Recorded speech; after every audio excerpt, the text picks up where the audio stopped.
All right, Pisces, let's get into a reading.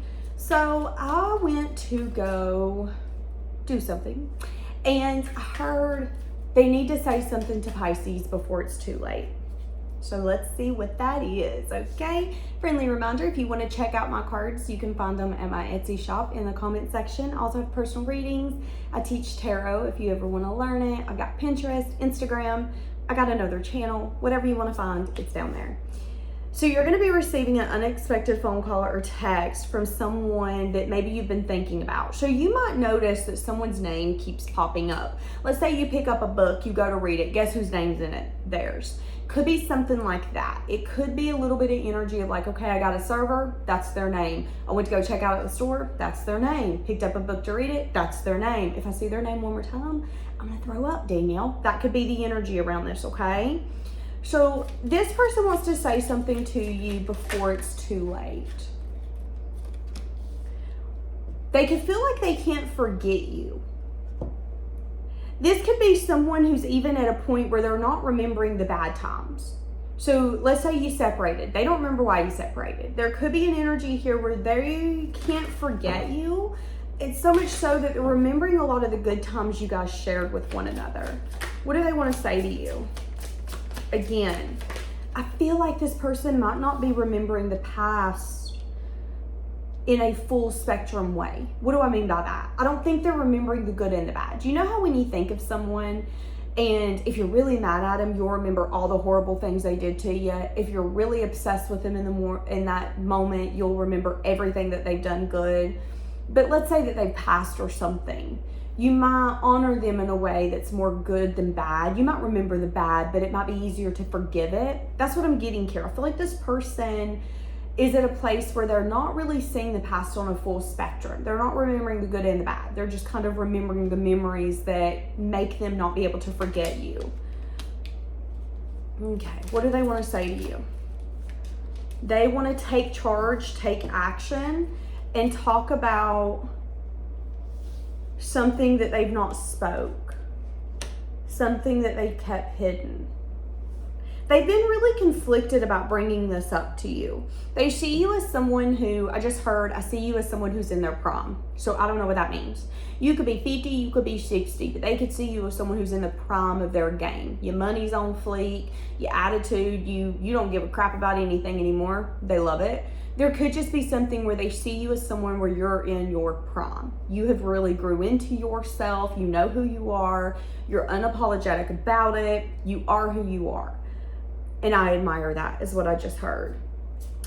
Again, seeing you as someone that maybe others find attractive. They see you as someone who's very independent,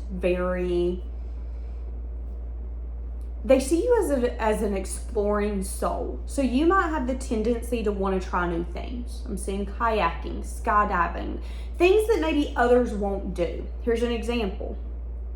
How many of you would feed a 12-foot gator? Some of you are going to go, oh, Danielle, I would do it and I wouldn't think twice about it. Others of you would be like, cold day in hell. I would rather shoot a zombie than feed a gator. Thank you, though. Not everybody's going to want to do the same things. Some people are riddled with fear. Some people are like, I have no fear. This person sees you as someone who's fearless. They see you as someone who loves to explore. If that means you go into a place, they're short with the waiting staff, you might be quick to jump up and go, hey, I'm gonna wait tables real quick. Why not? I mean, worst case, I don't have fun. Let's do it. You're the kind of person where you will explore something without a second thought, without a second thought. And I think this person really loves that about you. What do they want to say to you? They want to talk about how maybe you guys had some sense of differences when it comes to collaboration and what that looked like. They want to talk about how they feel. They want to give you a message of truth. This person could see you as someone who doesn't trust them. That could be a message of truth. I know you see my indecisiveness or not wanting the same things as you as me being impulsive or someone that can't be trusted. But I want you to know that maybe we just had differences in what we wanted in our life. I don't know. This could be before it's too late. What do they want to say to you? So they want to speak a truth to you before it's too late. The truth is a burden that they're carrying. So there is something weighing heavy on this person's heart. I don't know if any of you have ever been there, but sometimes in life something will happen and it's like you can't quit thinking about it until you do the thing, until you say the thing, until you take that action. That's where this person's at. Now, I picked up this deck and the one underneath it is they will call. So someone's about to be calling you. They want to have a discussion about something that's been burdening them. This could be unspoken feelings. This could be unspoken truths. This could be harsh reality. This could be things that they now know as their truth and they want you to know that. For a lot of you, this is someone where there's been a completed cycle. There's been differences. There could have been drama. There could have been opposing opinions or opposing wants. But ultimately, you both wanted some sense of collaboration. So this is someone who doesn't want to live without you and vice versa. This is someone where you're like, but Danielle, I want him in my life. It just sucks that I had to put a boundary because they don't know what they want. That could have been an energy for some of you.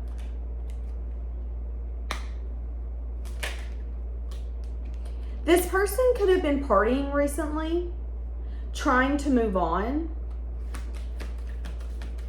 feeling more burdened. This person could be watching you. This could be someone who's like, I don't care. Guess who they looking up late at night when they don't care? Guess who they thinking about when they don't care? This person could be partying, dating other people. This person could be doing all of the above. Multiple people, actually. This person could be dating multiple people because I've got a lot of threes here. But they're feeling really burdened by you. They've tried to move on. They've tried not to speak this truth. They've tried to swallow it, get over it, but it's not working. They're recognizing that you have forever changed them. Ah, shit. That's what I just heard. You've changed my life without even trying. So this person's recognizing that you changed them. They might not have wanted to change, but inevitably the old them is dead and gone. So if it used to be okay for them to just, I don't care, I'm gonna just use them and lose them. I don't really care about nobody. People are just collateral damage. You could have been the person who was like, oh, collateral damage? Bet. Now this person could feel really burdened. Again, watching you, maybe spying on you, thinking about you, feeling really burdened around truths that they're starting to recognize. You know, I was fine until I met so-and-so. I didn't have any problem dating multiple people. Now all of a sudden I feel bad about it. That pisses me off. And they could be really gaining the information about why do they feel bad about it? Why does it burden them so bad that they can't move on, that they can't have that rotating door of men or women coming in and out? Why is that? Because you changed them. Now again, there could have been an energy here where collaboration could have been completely different. You could have wanted something to look different and vice versa.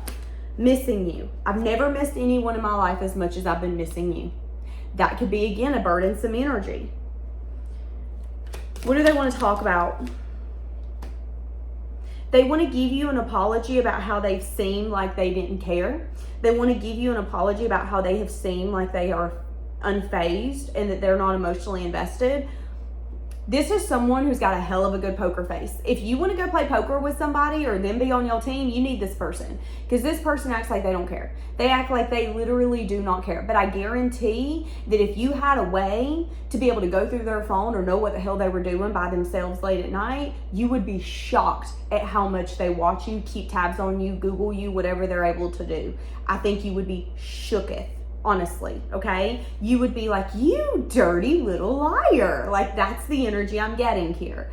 I think this person wants to come in and tell you that they're sorry, that they have acted in a way that has not been true, okay? They feel like they've disappointed you. Again, they miss you, but they feel like letting you move on from them is what's best. This person, in their mind, they're meant to be a player. They're meant to run the field, do the thing. They're meant to die alone. They're meant to see people and people not really get to know them, because once they do, they don't like them anyways. So I'm just going to let people get to know me a little bit, and then I'm going to push them out before they get to know me too much. You deserve more, so don't get too close to me. You deserve someone who's not a player. You deserve someone who's going to be attached to you. You deserve. But what's happening here is this person is trying to remain in a way of life that no longer suits them. Here's an example. All of us are big on living our life and being selfish until you get married, until you have kids, until you meet that person where you're like, damn, you made me not want to be a player no more. You really just messed up my whole job. But sometimes in life, it's easy to go from that transition because you realize the value that person brings into your life. This person knew that you were valuable, but they were terrified to admit it. So they were like, you know what? You deserve more than me. I'm nothing more than a player. I love them and leave them. I'm very shallow. I don't want to get to know you. That's how they acted. So you were like, okay, whatever. And I'm going to go about my merry little way. This person can now recognize that they are missing you, and that even though they've tried to let you go and move on, that they're living a double life. Because the person that they're showing up in their life, oh yeah, I'm Mr. or Mrs. Player. I can love them and leave them. I just love the attention. I love going home by myself at night. Liar. Liar. That's the energy I'm getting here. They don't like it at all. They miss you like hell, but they feel like you deserve more than them. Because deep down, they don't know if they can be the version of themselves that they need to be. This is a version of them that they're comfortable with. They're comfortable in being the person that's got more attention on them and they don't have to give it. They're comfortable being the person that's being oohed and awed over and them not having to give it in return. Because if you give it in return, what can happen? You can get your feelings hurt, you can get left, you can get heartbroken. This person doesn't like that. That makes them uncomfortable. You're the first person to come in and shake them up so damn hard that they're like, oh shit, you're gonna be the one that's gonna be able to mess me up. So you need to stay over there. Because I'm a player, I don't get invested. Thank you though. They have got invested though. They got invested, but they're trying to protect you from themselves, from their old self. It isn't who they are anymore. They're living a double life. The person that they're trying to be is not who they are, but it's what they're comfortable with. And they're going to continue to get more uncomfortable, and they're going to continue to get burdened, and they're going to continue to spy until they recognize that how they've been living does not work for them anymore. Again, example. Let's say you married, you have children. You only gonna be able to hit that club up 4 days a week for so long until you recognize that life don't work for you anymore. You might still go to the club if that's something you want to do, but 4 and 5 days a week, you ain't living that life no more when you have children and you married and you have all of that, because you tired and your priorities change. But if you don't want that part of your life to change, you might hold on to it even when it doesn't work for you anymore, even when it doesn't bring fulfillment anymore, even when you've recognized, oh, this sucks, but you're still gonna kind of put your feet in the sand and go, but I don't want to change it. That's where this person's at. Now, again, they could be fantasizing about you. They're definitely missing you. And it's funny because it says all in my head and player. I think them even being this version of themselves is a fantasy. I think this person has made a reality that isn't reality. I'm a player. I'm made for the streets. I'm a bachelor, bachelorette, blah, blah, blah, blah, blah. That's not reality. That is a reality that they've made in their own head. So what's going to end up taking place? They're going to start changing their perspective here around something. So there's a very slow progression of this person changing, feeling a lot of burden, feeling a lot of grief, feeling a lot of weight. Again, spying, keeping eyes, keeping tabs, wanting to possibly communicate with you or take action towards you, but still needing to learn some sense of lessons. So the more that they, again, fight the change, fight the lesson, the longer it's going to take for some sense of action to take place. Some of you, this person's going to reach out to you around August. and give you some sort of truth. They could feel blocked from you though. They could feel like they don't have a way to reach out to you.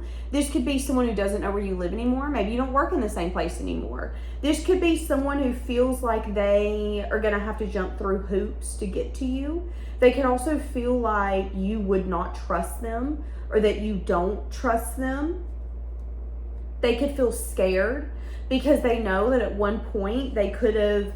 I'm seeing you being very emotionally giving and forthcoming, and I'm seeing you coming up empty-handed. So this is someone that you gave time, energy, effort, and attention to. And if you were talking to me one-on-one, you would go, and I ended up empty-handed, Danielle. Let's not talk about it. That would be the energy here. So, holy shit. They're reflecting on everything that you've offered. Tisk, tisk, tisk. Tisk, tisk, tisk. So what you offered here was emotion, was fulfillment, was investment, was everything. So hold up a second. How do they feel knowing this now? It's a shocking truth. It could be making everything that they knew to be true crumble.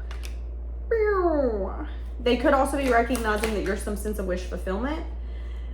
Yeah, you know, it's so funny. This person could have been so confused until they weren't. But I feel like their confusion could have been their own confusion. It's like, it wasn't confusing at all. They made it confusing because it was an energy of, but I can't have that. I'm not made for that. I feel like this person was so curious, but I feel like their curiosity was not backed with consistency. That's what I'm feeling. So what they want to say to you is that they were fazed by this relationship. This separation does bother them. It do bother them, is what I wanted to say. That's not correct grammar. This person's been hoping that they would see you again. They are recognizing that you stay in their mind and it's really burdening them. They're recognizing that I'm gonna be honest with you. If I knew this person, if this was my friend and they're like, you know, I can't quit watching so-and-so, I would be like, is that the kind of life you want to live? Do you want to live for the rest of your life thinking about so-and-so, watching so-and-so, stalking so-and-so? Because one day you're going to look at their and you're going to see that maybe they moved to France, maybe they moved to Ireland, maybe they moved to Texas, maybe they're married now, maybe they've got 7 kids. Life moves on whether you take action or not. And this person can hope all day, but they've got to step up. They got to step up and recognize that they can hope as much as they want, but if they're not willing to take action, they're not going to get what they want. I'm going to be honest with some of you, this person kind of hopes that you're not happy, to be honest. And I think it's because they're not happy. I think at one point they made you not part of their plan because that was the easy way out. It was easy for them to say, oh, this ain't going to go anywhere. This isn't anything. I'm a player. This is what I do. Okay, playa, have fun. Go at it. This person played themselves out of a good person. And what they want to say to you is that they have been phased, is that they didn't know how far that this would go, which is the reason why they cut it off so quickly. And that they've had a lot of lessons to learn and they learn it the hard way, and that there's been a part of them kind of hoping that you haven't been happy because you offered them everything and they didn't take it, and they want more. They want nothing more now than to take it. Did that sound right? They want nothing more. They want nothing more now. They want more than nothing now to take it. I don't know.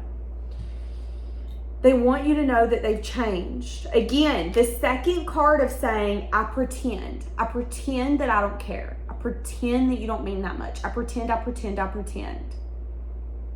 Liar. Liar. And they know that this is a mistake. Yeah, because again, here's the thing. Tell me what you feel down below. Here comes a jet. Hold on.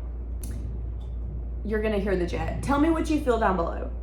If you act like you don't care about someone, that person's going to walk away. If you act like you can't stand them, if you act like you don't want to be with them, if you act like it doesn't matter if they're there or they're not, guess what? Don't be surprised if one day that person's disappeared and you never see him again. You can only build so much with someone who's faking their true emotions, who isn't being honest with you. And I think, again, this person is starting to recognize that, I don't want to say they've been the problem, but that their insecurities have projected onto this relationship and ruined it before it could ever really, really take full flight and to see where it could go. Because they never knew how far it was going to go anyways. So I don't know how far it's going to go. I'm just going to stay where I'm at. It is what it is. It's going to fail anyways. Of course it is, because you automatically assumed it did. So you half-assed it, so it failed. That's where we're at. That's what's happening here. And I think this person wants to have an open conversation with you about how you have changed them. They might not feel that it's for the better, but that you have. That they have recognized that you offered them everything, that you were very vulnerable, forthcoming, and that they left you empty-handed. Hold on. I've been so frustrated in this connection because I don't know what to do. I don't know what to say, and I don't know how to fix it. There you go. That speaks volumes. Pushing you away has been easier than telling you the truth. But maybe now they're recognizing that it's easier to step up now. Maybe they're at a place where they're ready to do that. Being honest and being truthful isn't easy. Having hard conversations isn't easy, but it's beneficial. It saves you time, it saves you heartbreak, it saves you disappointment. I think what's happened here is you've really helped someone grow. Now, what you want that to look like is going to be up to you. I do think that this conversation is going to be a very fulfilling and beautiful one. Yeah, and they want you to know that you didn't imagine it. So this is going to be someone, let's sum this bitch up. This is going to be someone who's going to say, you were special to me. I know I was special to you. I know you offered me everything, and I know sometimes you feel like you imagined it. You didn't. I just have a problem with being honest. I know it seemed like I've been unfazed and that you don't mean shit to me, but you do. And this is really burdening to me, and I need to be honest about it. I've tried to continue to be the version of myself that I want to be, the version of myself I thought I was, but I'm starting to recognize that maybe that's not who I am, and that you could have offered me everything, and I've changed my perspective around what you were offering. This could be something as simple as you didn't offer me nothing, and now when they look back, they could go, oh my God, you offered me everything. How did I not see it? Because maybe they didn't want to see it. Sometimes it takes taking off goggles for people to see a situation through different eyes. But you can't force someone to do that. They have to do that on their own terms. That's what I'm seeing here. There's no sense of confusion or illusion. They know that they blew this up. Now, do they want to fix it, or is this just going to be done and over? They're really anxious and worried. They kind of feel like you're not going to be willing to offer your love this time around. They kind of feel like you're going to be, They also feel that you could have maybe a lot of other options now, and that the justice or the fairness would be you not picking them. So this person is coming in with this conversation from a full awareness that there is more likely of a chance of you telling them to go to hell, but they need to get it off their chest. They feel like you are one in a million. They also feel like even getting the opportunity to be able to speak to you within itself is a luxury. That's how they feel. And they also recognize that this might not change anything. It might not make it better. It might not get them what they want, which they do want you. But they also want you to know that you're not crazy, that you didn't imagine it, that they do see things maybe in a way that you see them. So, I mean, where you guys want this to go is going to be up to you. I'm not going to dig too much into that. I'm seeing that there could be an awareness here that if you want it, you can. I'm hearing the song, if you're ready, come and get it. Okay, so what I'm seeing is that if you want it, you can have it. But I'm also seeing that it might be this person's responsibility to come after you after the way that they've acted. Now, again, I am saying that this person has a few more lessons to learn. So this relationship might not be the easiest. This might be someone where it kind of feels like pulling teeth to get things out of them. However, if you're okay with that, you do it, boo. That's up to you. So buckle up, because here they come, and it's going to be a wild ride. I'm going to leave that here. Have a blessed day.